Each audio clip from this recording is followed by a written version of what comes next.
Bon, Théa, le foot, c'est la course à la CAN 2022. Elle a débuté mercredi pour les femmes, sauf que rien ne s'est passé comme prévu pour la sélection féminine de RDC. Non, rien du tout, Dominique. Les léopards dames seniors, comme on les appelle, étaient attendus donc ce mercredi à Malabo, en Guinée équatoriale, pour y disputer donc le premier tour des éliminatoires de la CAN. Sauf que de rencontres, il n'y a jamais eu. L'avion annoncé par la Fédération congolaise de foot n'est jamais venu les chercher.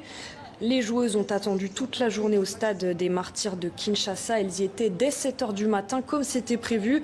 Les images que vous voyez, celles des joueuses livrées à elles-mêmes, elles ont fait le tour des réseaux sociaux. Vers 18h, elles ont fini par se résoudre à partir. Et là encore, il a fallu rentrer par ses propres moyens, c'est-à-dire en transport en commun. Absente du coup d'envoi, la RDC a donc été déclarée perdante sur tapis vert, d'abord par la fédération équato-guinéenne.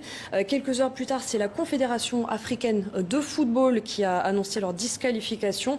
Et cette histoire, elle a provoqué une avalanche de réactions sur les réseaux sociaux, beaucoup de colère et d'amertume chez les supporters, mais pas seulement, de la colère aussi du côté des léopards dames, vous vous en doutez. Depuis, elles sont confinées dans cet hôtel de la capitale et elles ne digèrent pas du tout, mais pas du tout, les événements de mercredi dernier.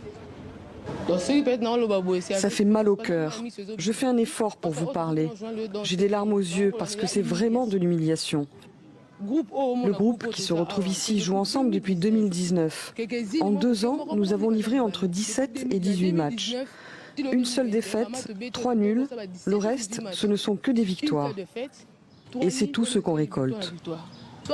Si la fédération estime que nous, joueuses féminines, ne servons à rien, alors il vaut mieux supprimer le football féminin de la RDC. Comme ça, ils n'auront qu'à s'occuper des joueurs masculins, qui trimballent partout pour gagner des millions. Et voilà la Fédération congolaise de football pointée du doigt donc une nouvelle fois quelques jours à peine après l'épisode de l'hôtel, faute de réservation confirmée et payée. Par la Fédération, les joueuses de la sélection avaient dû dormir à la Belle Étoile. Et quelques semaines avant, c'était l'équipe féminine des moins de 20 ans qui avait, elle, été contrainte de s'entraîner dans la rue, faute de terrain réservé cette fois pour leur préparation. Merci Théa, à demain. À demain.